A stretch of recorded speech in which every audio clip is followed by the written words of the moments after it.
PG दोनों MU से किया है और आप सर्जरी में इतने वेल क्वालिफाइड हैं और जानते भी हैं कि आप जनरल सर्जरी के सारे केस वगैरह बहुत अच्छे से कर लेते हैं। तो क्या वजह है हमारे यहाँ, एक आप हैं बीओएस एमएस हैं, दूसरा एमबीबीएस एमएस परमानेंट जॉब में है, anaesthesiologist MBBS MD permanent post में हमारे यहाँ बहाल है। तो क्या वजह है कि हमारे यहाँ अभी तक सर्जरी स्टार्ट नहीं हो पाई? अगर सर्जरी स्टार्ट हो जाएगी तो यूजी के बच्चे को ट्रेनिंग के लिए एक तो अच्छी चीज हो गई, प्लस आगे चल करके हमारे यहाँ एमएस पीजी आ सकता है। तो हम ये नहीं कहते हैं कि आप एक ही दिन में पूरा बड़े बड़े केसेस आप करें, लेकिन जो माइनर केसेस होता है वो तो आप कर ही सकते हैं, क्योंकि बड़े केसेस करने के लिए आप ये कर सकते हैं कि हमारे पास उतना इंफ्रास्ट्रक्चर नहीं, ओटी में वो सारे इंस्ट्रूमेंट नहीं है। लेकिन जो भी हो सकता है छोटे लेवल पे लोकल एनेस्थेसिया में ही जो काम हो सकता है उसको क्यों स्टार्ट नहीं हुआ, कब स्टार्ट करें? बहुत अच्छा सवाल है।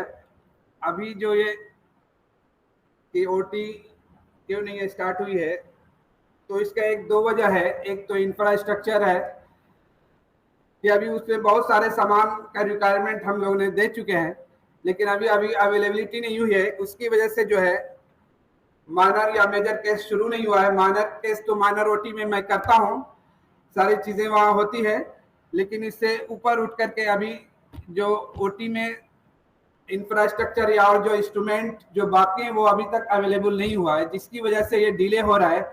जैसे मॉनिटर नहीं है और आपका अभी ऑक्सीजन फ्लोमीटर है, वो सब जो रिक्वायरमेंट भेजा है अभी तक वो पूरा नहीं हुआ है। जैसे ही पूरा होता है तो उसके बाद जो है ओटी स्टार्ट हो जाएगी और वो बहुत जल्दी पूरा होने वाला है। तो इंशाल्लाह मुझे उम्मीद है कि ओटी जो है फंक्शन में आ जाएगा, रन होने लगेगा। और दूसरी वजह यह है कि अभी एक्सपर्टाइज जो ट्रेंड स्टाफ है उसकी भी कमी है हमारे पास है। अभी ट्रेंड स्टाफ में से नहीं है, उसको भी ट्रेन करना होगा। तो साथ साथ ये दोनों वजह की वजह से मेन तो यही इंस्ट्रूमेंट कुछ बाकी हैं, जो मेजर इंस्ट्रूमेंट नहीं आए हैं, उसकी वजह से डिले हो गया है, लेकिन अब बहुत जल्द ये स्टार्ट होने जा रहा है।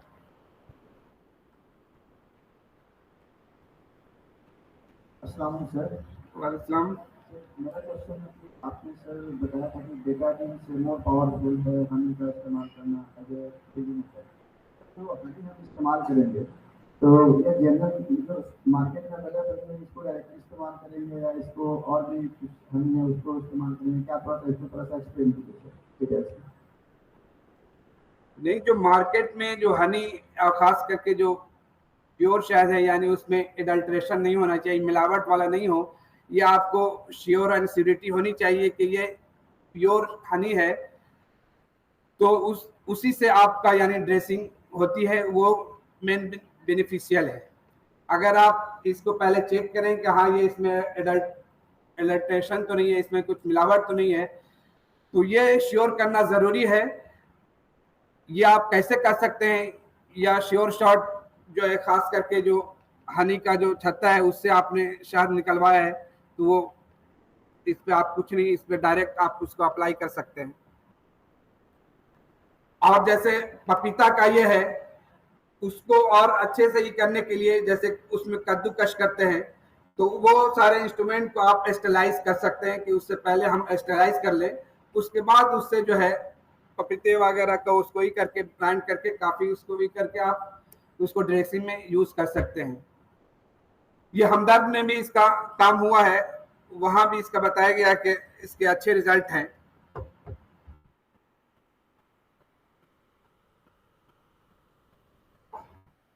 और कोई सवाल? अस्सलाम वालेकुम। वालेकुम। सर एक्चुअली मैंने कई लेक्चर यहाँ पे सुने हैं और बात ये निकल के आई कि मॉडर्न की डोमिनेंसी सर्जरी की वजह से ज़्यादा है। ओपनली एक सर बात भी कर रहे थे, आप वो यूनानी सेक्शन से हैं और सर्जरी को यहाँ पे हैंडल कर रहे हैं।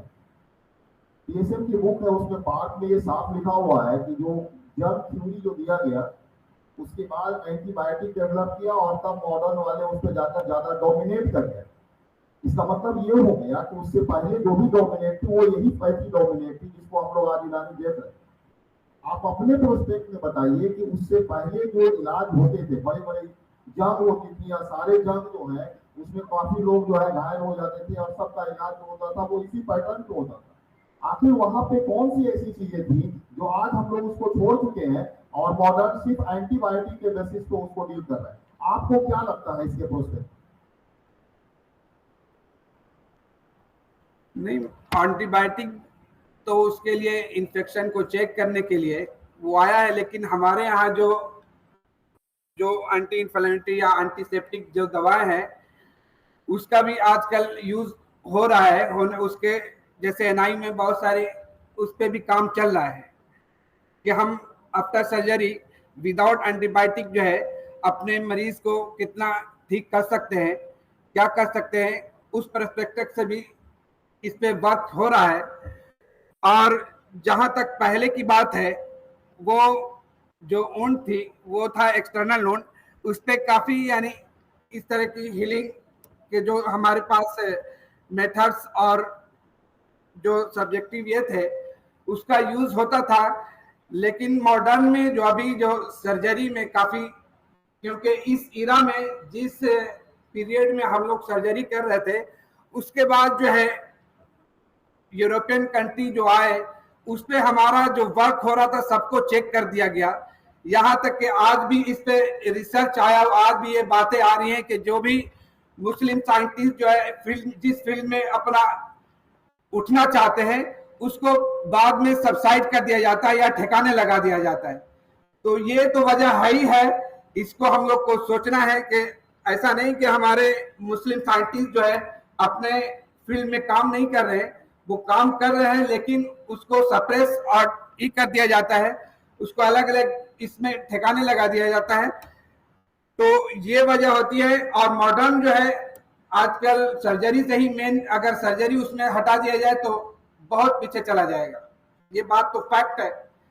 तो हमारे यहाँ जो पहले सर्जरी होती थी, यहाँ तक पहले क्या वो पूरे ये है कि अबुल कासिम जहरावी ने थायरॉइडेक्टोमी भी की और बड़े बड़े मेजर सर्जरी भी की, लेकिन मेन वजह यही है कि यूरोपियन जो उसका ये पावर आया उसने सारी चीजों को हम लोग को दबा दिया गया।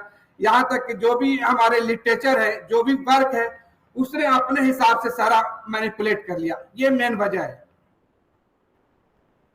लेकिन मेन बेसिक लिटरेचर तो सर हम लोग के पास है। जैसे कई सालों तक उन लोगों ने अल कानून को पढ़ाया कि भाई यूएसए में पढ़ाया गया, तो वहाँ पे उन लोगों ने जो है इंग्लैंड में उसको पढ़ाया गया, तो बेसिस पे वहाँ पे की गई है। तो लिटरेचर जो बेसिक फंडामेंटल है वो, जैसे थायरॉइडेक्टोमी अगर की गई तो थायरॉइडेक्टोमी का हीलिंग तो हुआ होगा ना, उसमें पूरा कंप्लीट वहाँ पे रिकवरी हो गई होगी। वो चीज आज हम कंप्लीट यूनानी को रख करके क्यों नहीं कर पाते? अगर मॉडर्न वाले डेवलप अगर कहीं पे किए हैं तो यकीनन उनके इंस्ट्रूमेंट बहुत ज्यादा डेवलप है, और इंस्ट्रूमेंट के पीछे डॉक्टर का रोल नहीं होता बल्कि आईआईटीएन का रोल होता है, और इंजीनियरिंग का डेवलपमेंट ज्यादा है ना कि मेडिकल फील्ड का डेवलपमेंट ज्यादा। तो हम अपने पुराने एक्सट्रैक्ट पे आज क्यों नहीं उस चीज को पूरी तरह से कंप्लीट कर सकते? नहीं, पूरे धीरे धीरे इसको इम्प्लीमेंट किया जा रहा है, लेकर के आया जा रहा है कि कैसे हम एंटीबायोटिक से दूर अपने दवाओं से उसको ठीक कर सके। इसके लिए काम चल रहा है, हर इस पे काम हो रहा है। तो ये धीरे धीरे जिस तरीके से अल कानून को उसने वहां अपना एक ये बनाया, लेकिन क्यों नहीं उसी पीरियड में हम लोग कहा थे उस पीरियड में कि हमारा क्यों नहीं वो सिलेबस बना, हम अपने अल कानून को उसका सिलेबस क्यों नहीं बनाए? क्योंकि उस पीरियड में हम लोग महकूमियत में आ गए थे, हाकिम नहीं रहे थे, इसलिए अपना सारा जो सामान्य जारी जो अपनी ये है उसको उस तरीके से हम लोग यूज नहीं कर पाए। अब वो अपने हिसाब से यूज करके अपने आप को आगे लेके चले गए, अब वो डेवलप किया। लेकिन इस पे वर्क हो रहा है कि हम कैसे आफ्टर सर्जरी विदाउट जो है एंटीबायोटिक हीलिंग का प्रोसेस कर सकते हैं, ये काम हो रहा है, आगे भी इंशाल्लाह होगा।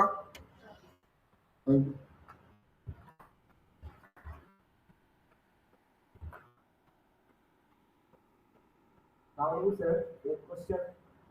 हाँ, हमारी यूनानी सिस्टम में किस तरह की सर्जरी की इजाजत दी गई है जो एमएस है रिसेंटली? यूनानी सिस्टम में कोई अभी उस तरह का वो नहीं आया, गजट पास नहीं हुआ है, तो ये हम नहीं कर सकते कि कौन सा हम कर सकते हैं कौन सा नहीं कर सकते। हम जो सर्जरी यूनानी में कर सकते हैं, जो हमारे पास सिलेबस है, जो सिलेबस हमको पढ़ाया जाता है उस पे हम अपनी सर्जरी कर सकते हैं। यहाँ तक कि कोर्ट भी चैलेंज कर सकते हैं आप, तो आपको आगे यानी जो भी जनरल सर्जरी है उसमें हम अपना सर्जरी कर सकते हैं, उसमें कोई हिंड्रेंस नहीं है। या अगर कोई केस आता भी है, इस तरह की बात होती भी है, तो आप कोर्ट से इस केस को जीत सकते हैं, क्योंकि हमारा सिलेबस अलाउ करता है कि ये सिलेबस में इस चीजों को हम लोग को पढ़ाया गया है, इस तरीके से डिजाइन किया गया है, इस तरीके से हमें प्रैक्टिस कराया गया है कि हम अपने इस सर्जरी को कर सकते हैं। तो जो जनरल सर्जरी है उसमें हम लोग एक्सपर्टाइज कर सकते हैं, लेकिन अभी तक उस तरीके से जैसे गजट बाई जो ये आया है वो अभी यूनानी में नहीं आया है।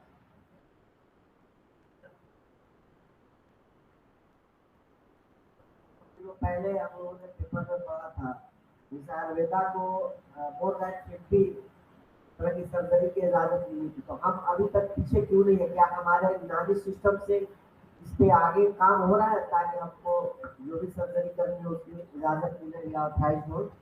हाँ, इस पे काम हो रहा है। यूनानी सर्जन जो है अपना एक ये ऑर्गेनाइजेशन बनाए हैं और उस पर वर्क चल रहा है कि कैसे हम अपनी भी बात वहाँ रख सकें और गजट पास करा सके। इस पे एक यूनानी सर्जन का अपना ये एसोसिएशन बना है, उस पे वो वर्क कर रहे हैं। अगर आयुर्वेद को मिला है तो इंशाल्लाह हम लोग को भी मिल जाएगा। Thank you.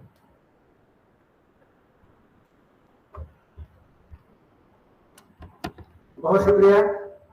डॉक्टर राघव साहब ने बहुत ही बेहतरीन अंदाज में उन्होंने बताया कि सर्जरी न होते हुए भी सर्जरी पर किस तरीके से काम की जा सकती है और कैसे काम हो सकता है, वो सारे एरियाज को उन्होंने जो है मार्क किया।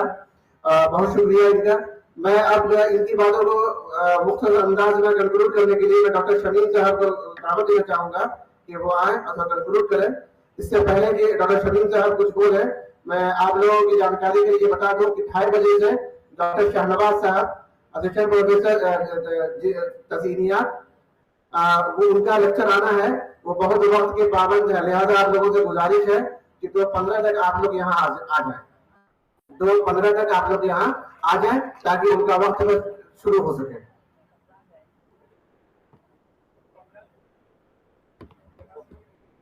अस्सलाम वालेकुम मोहतरम असातिज़ा कराम और पीजी स्कॉलर्स। अभी हम और आप डॉक्टर रागिब हुसैन को समाप्त कर रहे थे और उन्होंने बहुत सारे अमराज की तरफ इशारा किया कि सर्जरी यहाँ नहीं होते हुए भी जो टॉपिक्स हैं, जो डिजीज हैं, उन पर हम काम कर सकते हैं। हमने भी और आपने भी पढ़ा है कि Abul Qasim Zahrawi father of surgery कहलाते हैं, लेकिन बीच में ऐसी कौन सी मजबूरी आ गई है और वो कौन कौन से वजूहात थे जिसकी वजह से तिब्बी यूनानी के दरमियान आप देखिए एक बड़ा सा खला है, एक लॉन्ग स्पेस है। सर्जरी मतरूकुल इस्तेमाल है, ऑब्सोलेट है। अल्हम्दुलिल्लाह ये हम सब के लिए खुशी की बात है कि फिर से इस शोबे को हुकूमत की तरफ से भी और जो लोग तिब्बी यूनानी से जुड़े हुए हैं उनकी तरफ से सर्जरी डिपार्टमेंट को फिर से जिंदा किया जा रहा है और फिर से इस पर काम शुरू हो गया है। और मॉडर्न मेडिसिन के साथ साथ यूनानी दवाओं को भी उसके पैरेलल में यूज़ करके उसकी इफादियत और उसकी एफिकेसी को देखने की कोशिश की जा रही है ताकि हम मॉडर्न मेडिसिन पे डिपेंड न रहे और अपनी दवाओं के ज़रिए से सर्जिकल केस को हैंडल कर सके। डॉक्टर रागिब हुसैन साहब ने जिन अमराज की तरफ आपकी तवज्जो दिलाई है, मैं बताता चलूँ कि वो अमराज जैसे इन्होंने कहा था कि हेमरोइड्स हैं, फिशर इनेनो है, बीपीएच है, पेप्टिक अल्सर डिजीज है, इन अमराज पर हम तहकीक को अंजाम दे सकते हैं। तो इन अमराज पर मालजात डिपार्टमेंट में बहुत सारी थीसिस लिखी गई है और आप भी खासतौर से जो मालजात के पीजी स्कॉलर्स हैं यहाँ पे, वो इन अमराज को अपनी टॉपिक में शामिल करके नई दवाओं का इस्तेमाल करके आप अपनी तहकीक को आगे बढ़ा सकते हैं। इस तरह के टॉपिक का इंतखाब करके आप अपनी थीसिस को कंप्लीट कर सकते हैं। डॉक्टर साहब ने बहुत ही अच्छे अंदाज में और बहुत कम वक्त में इंतहाई जामे गुफ्तगू की थी। मैं इसके लिए उन्हें मुबारकबाद देता हूँ। इन्हीं चंद कलिमात के साथ अपनी गुफ्तगू खत्म करता हूँ।